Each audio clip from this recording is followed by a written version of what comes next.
last night, thanks in large part to both quarterbacks putting on a show. Just the second playoff game ever where both quarterbacks had 3 passing touchdowns and no picks. The other was that never forgotten 2021 divisional game between Allen and Mahomes, the 13 seconds game. Allen lost that game. Stafford ends up on the short end yesterday, leaving many questions about his future. John, do you expect Matthew Stafford to be back next season? Yeah, if he still wants to play, what the hell kind of question is that? The answer, yeah. You have to ask him. We've been totally present. I know that if he wants to, he's still playing at a pretty damn good clip. He's the MVP of the league, and if he's not, I got respect for everybody else, but this guy played at a level that's just different. I can't generalize, 6 months of my life, 10 minutes after a loss.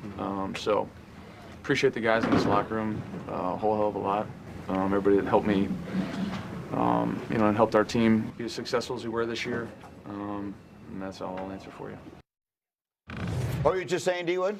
That is kind of crazy. The fact that you would ask a guy like Matt Stafford 10 minutes after a game like that, like, are you coming back to play next year? Yeah. Like, what are we doing here? Yeah.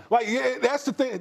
Listen, as a person that's in the media, that was one of the things that frustrated me about the media. It's like, do you not understand the emotional toll when you lose a game like that, and then you're going to ask me if I'm going to be back, right after that game? It's like, but hold on. It's stupid. It's silly. It is stupid, silly, but it is the job, because there are not going to be many times that they have access to Matthew Stafford so they can ask him and to get his reaction. It's not something that is comfortable or common, but it has to be done, and I understand where you're coming from. That's just the job, unfortunately. The reality, and Sean McVay seemed like some exception to the question. No one is asking, is Matthew Stafford capable of coming back again? The question is, at this age and this stage of his life, does he want to come back for another season? And it's easy to understand why 10 minutes after a crushing, heartbreaking loss, he hasn't made up his mind yet, and one would assume it'll take him a little time to make up his mind. And these things are fluid, too. There have been plenty of times, I'm sure you've seen this, where a player thinks he's had enough, and then he takes a month or 2 months and he wants to play, or he wants to play and then he takes the time and says, I don't want to do it again. People change their minds. So you're asking for someone's thoughts at that moment, which doesn't mean it's certainly permanent, but they're looking to get some sort of indication. And the indication has been that Matthew Stafford would like to play next year, but needs some time to think about it and process it. What is your expectation, again, for those who are not aware? Dan, obviously, and Stafford, teammates forever, very close friends. I'm not asking you to betray any confidences here, but is your expectation he'll play another year? Yeah, I would have thought the only way he did not play next year was if he won MVP and won the Super Bowl. I would have thought, all right, that's a good way to go out type of thing. Right off John into the Elway sunset. type. Yeah. I would think just because of the way that they played this year, that he played this year, and the youth of their football team, that I hope he plays. I know this, to have 5,000 yards throughout the course of the year and 50-plus touchdowns, you're as good as, in throwing it, as good as anybody in the NFL. So I hope he plays. Okay. You know who doesn't want him to play? Every other team in the league. Yeah. Like, no way in hell you want to see this guy right here. Look, my advice to Stafford is this: retirement is overrated. All right, so play while you can. There's some truth to that now. He's such a. Right now he's at the top of his game. It's one of the greatest seasons we've ever seen a quarterback have. And here's the crazy thing.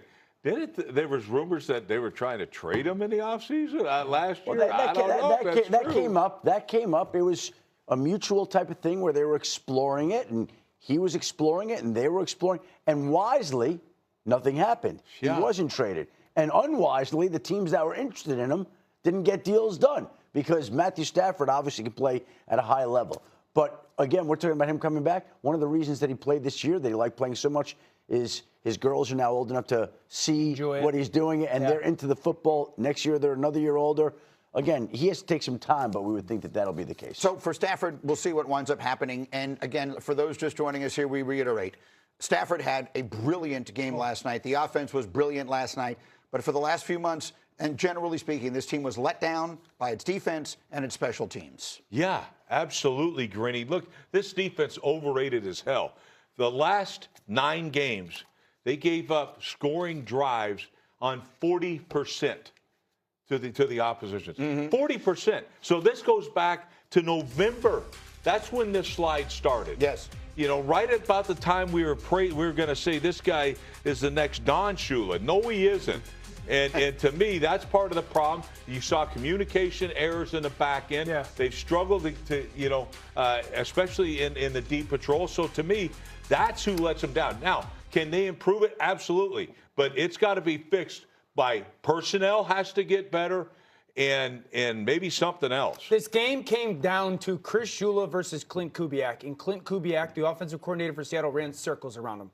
If I was a head coaching or a team that needed head coaches, he'd be on my short list now if he wasn't already. Clint Kubiak. Oh, my gosh. He was phenomenal Here's the problem. If you didn't interview him before, you can't wait. You can't this week, and you got to wait till the end. Yeah. And now, how many of these teams with the 4 openings are going to be willing to wait 2 weeks to be able to potentially hire Clint Kubiak, at which point he'd have to assemble a staff when 9 other organizations are assembling staffs and they're struggling to fill these positions. So the win yesterday helped Seattle get to the Super Bowl. That's exactly what you want and should have done, but it hurt his chances of becoming head coach. So I thought he was great. I think if you're the Rams and you go back to that 3rd and 4th down late in the game, they go on that huge drive, right? And you're sitting there and you're going, here he goes again. Stafford's going to go find a way to get that game-winning drive. One, I agree with the decision to go for it and go for it on 4th and goal. Who are we? We've got the MVP. We've got Puka Nacua, Devontae Adams. Who are we playing against? Our defense can't get a stop. Right.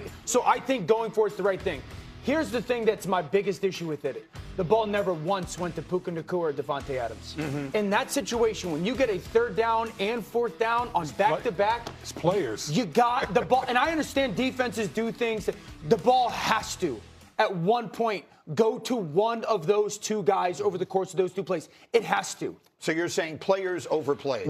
Listen, Rex knows this. Any coach, you know, when it's that time, it's players, not players. The ball's got to go to them. It's got to go to one of those guys, and that was to me, that was the error in the whole philosophy. So the Rams, who for much of this year we thought was the best team in the NFL, come up short again in Seattle. Those 2 teams played 3 classics this year, and in the end, by this much, it's the Seahawks who go to the Super Bowl. And so let's circle it back to them.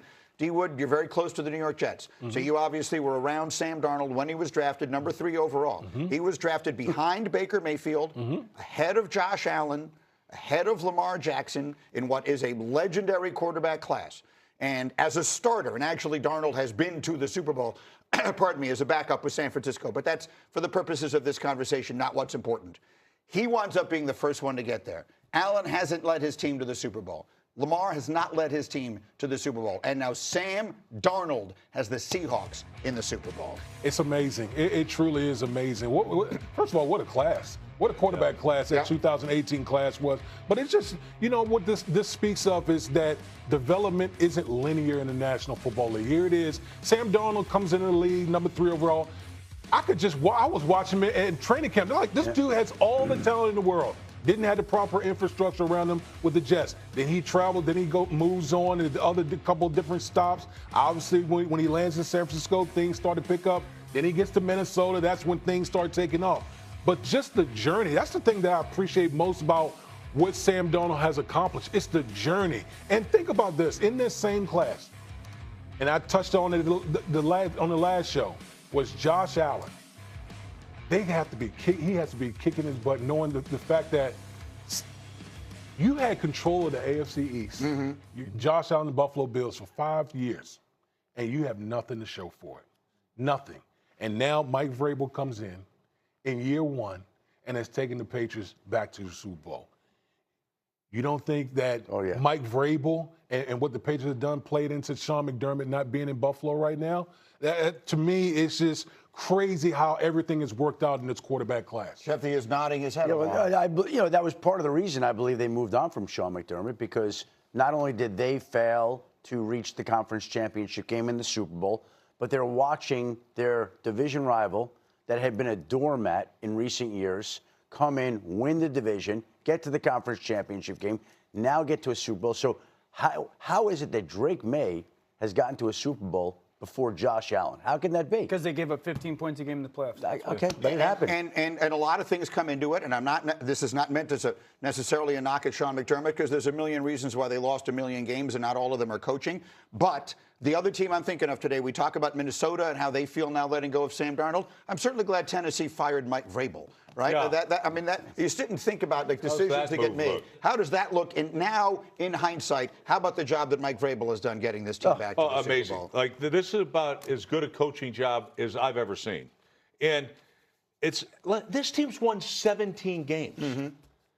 We realize that? 9-0 on the road. 9-0 on the road, 17 games from a team that won 4 the year before. And here's why when I say the greatest coaching job I've ever seen. Because you know how many players improved?